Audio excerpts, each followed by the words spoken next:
Բարև ձեզ 24 TV եթերում հարցազրույցն է, մեր հյուրը Կորնիձոր ջոկատի հրամանատար Արա Խուդավերդյանն է։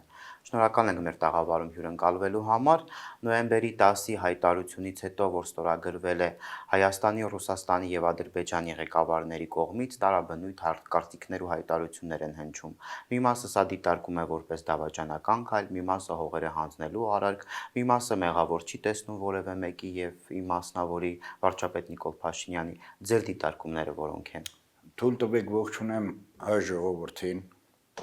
հայ քաղաքացուն, հայոց պետությանը, պետականությանը եւ անդրադառնամ այդ զարգացումների եւ այսօրվա կատարված երևույթներին։ Մենք դեռ վաղ անցյալում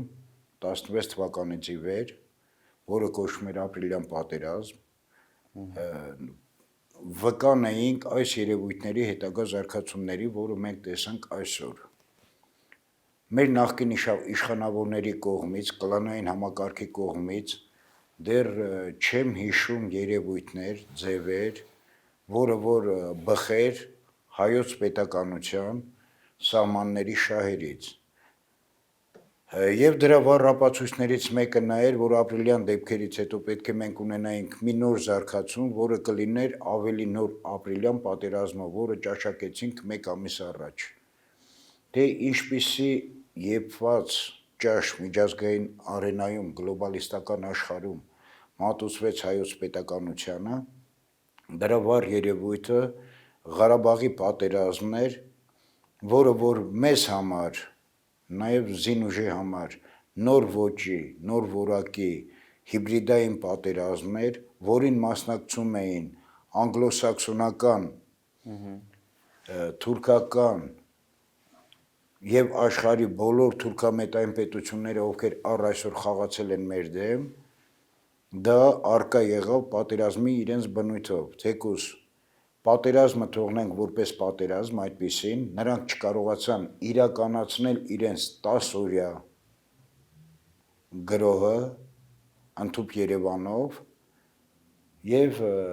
վաղճանը իրավիճակի եղավ այնպիսին, ինչպիսին եղավ այդ պայմանագիր կոչվածը։ Պայմանագիր կոչվածը, եթե նայում ենք պատերազմական իրավիճակի տեսանկյունից, անգամ կարելի է ողջունել, որովհետև ժամանակի մեջ մենք կարողացանք չունենալ ավելորդ զոհեր, այսինքն նոր սերուցքի զոհեր, որոնք որ օգտագործված իրենց հրանոթային զենքերի տեսակետով ուղղակիորեն փրթում էր հակառակորդի կենթանի ուժը, նաև իրենց, ինչու՞ չէ։ Այդ տեսակետից այդ ամենը ողջունելի էր, բայց եկեք ավելի խորը արմատավորվենք բուն պատերազմի, պատերազմական երևույթի, հայի կանգնելու, հայի մարտնչելու եւ դավադիր դավաճանների, որը որ գործունեությունը բխում էր դավադրությամբ, իսկ քայլը վերջնական բերեց դավաճանության։ Ինչ կատարվեց եւ ովքեր դավաճանեցին Արցախը, պատերազմ մղողին եւ Հայաստանի պետությանը, արդյոք ինչ հետադիմական հետին մտքերի շահեր ունեին, որը իրենց համար առաջադիմական էր, ովքեր ունեին շահեր ադրբեջանական նավթահորերում, ովքեր էին շահեր հետապնդում Ղարաբաղը Ադրբեջանին մատուցելու կամ գլոբալիստական իշխանավորներին մատուցելու համար, չէ որ Ղարաբաղյան պատերազմը ինքը բուն երևույթներ, թե գլոբալիստների պայքարը կամ կապրի Ղարաբաղյան պատերազմում կհզորանա որպես գլոբալիստներ, որպես թաքնված աշխարհի տերեր կամ կկնքի իր մահկանացուն։ Թեկուզ այս պատերազմ, այս իսկ երևույթի մեջ, որտեղ որ բացվեց ոտքը ռուսական կայսրության, ռուսական խաղաղապահների Ղարաբաղում եւ մեր գրաված տարածքներում, դա կարելի է ողջունել ինչ առումով, մինչև մենք կարողանանք ֆիզիկական տվյալներով շտկել մեր մեջքը, ձերբազատվել թե ֆիզիկապես, թե բարոյապես, թե օրենքի շրջանակներում բոլոր դավադիր դավաճան անհատներից, գեներալներից, իշխանավորներից, իշխանության մեջ գտնված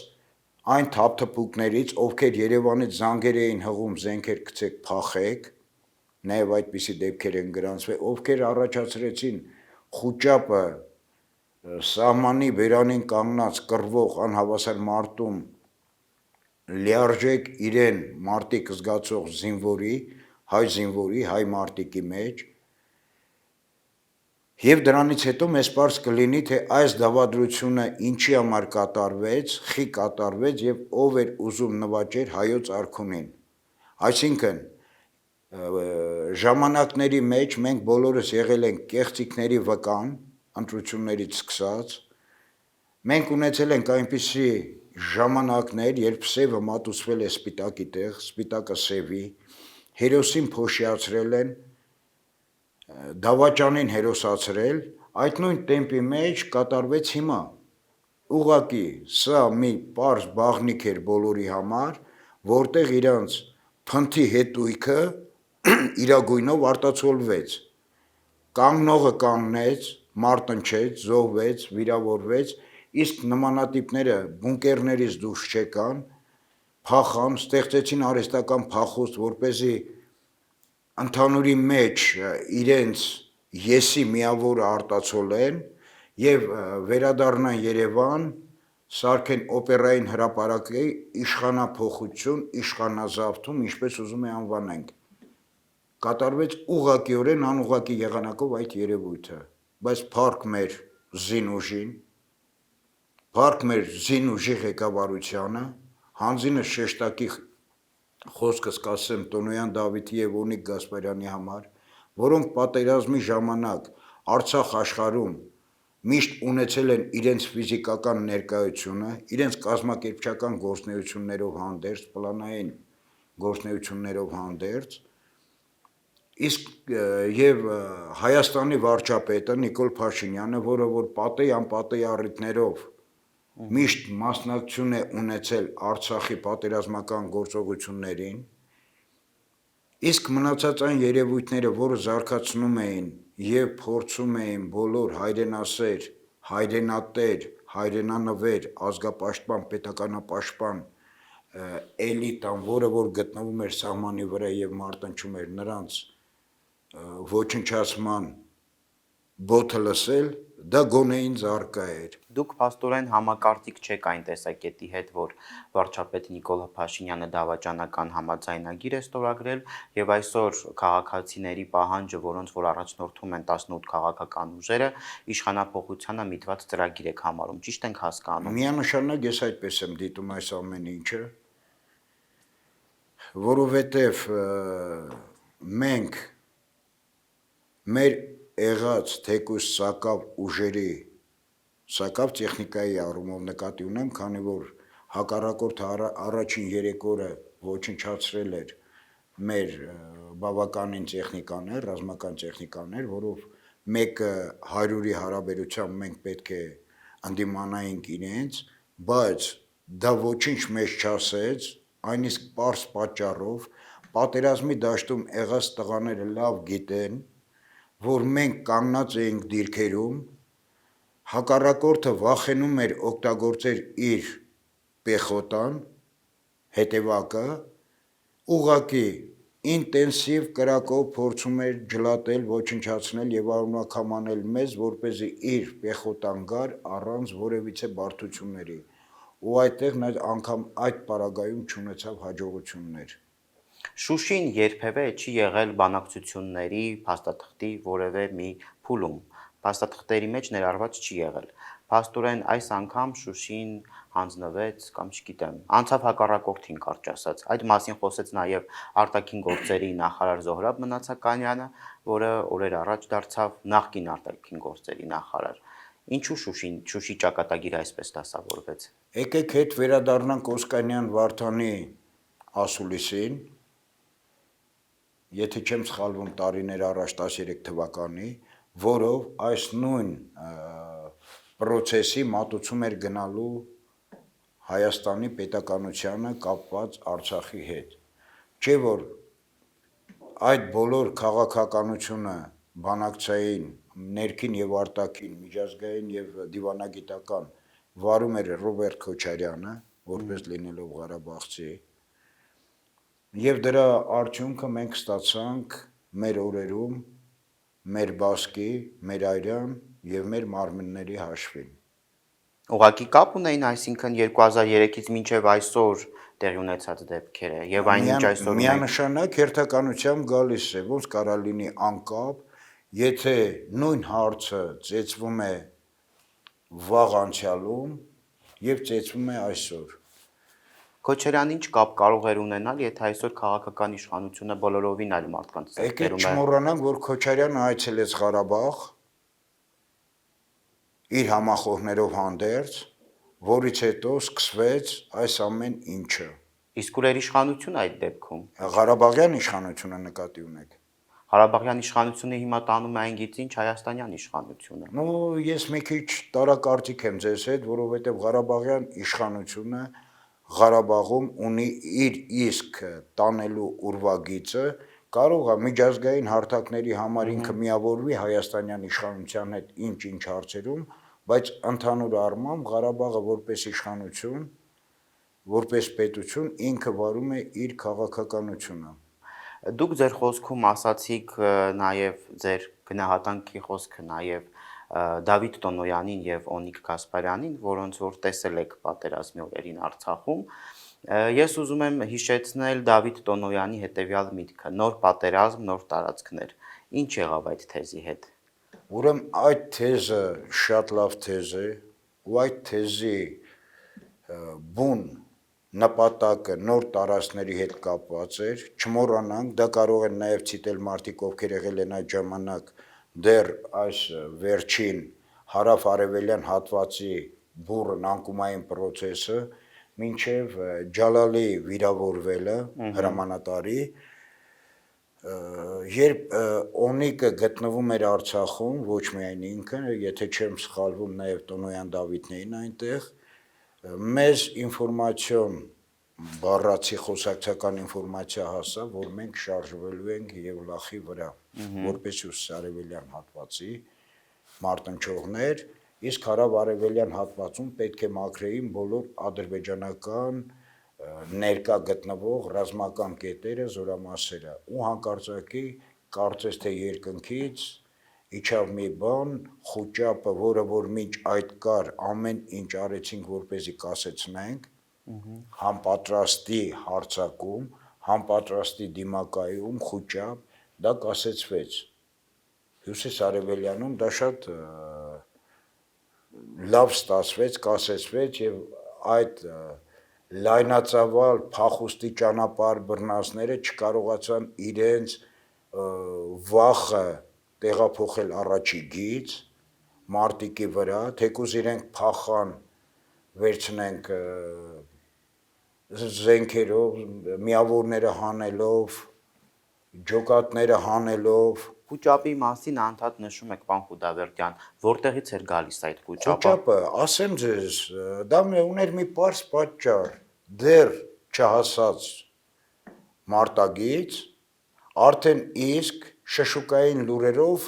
տարածում էին Նիկոլը ծախելա, ինչ եք էթում մսաղաց։ Որ կողմից էր գալիս, Դա այսինքն։ եւ հիմնական գալիս էր հայկական կողմից, Նկատի ունեմ քաղաքական որ կողմից։ Այսօրվա ընդդիմադիր դաշտի կողմից, կոպիտ այդպես ասեմ, չդնեմ առանձնացնեմ։ Այսօրվա ընդդիմադիր դաշտի կողմից, որովհետև այնտեղ տեղում մենք ունեցանք Ոմն Բուշքուրի հետ բանավեճ, որը որ կրծքով փակում էր ինչ-որ կուսակցության ղեկավարի ով ինչ լինելը,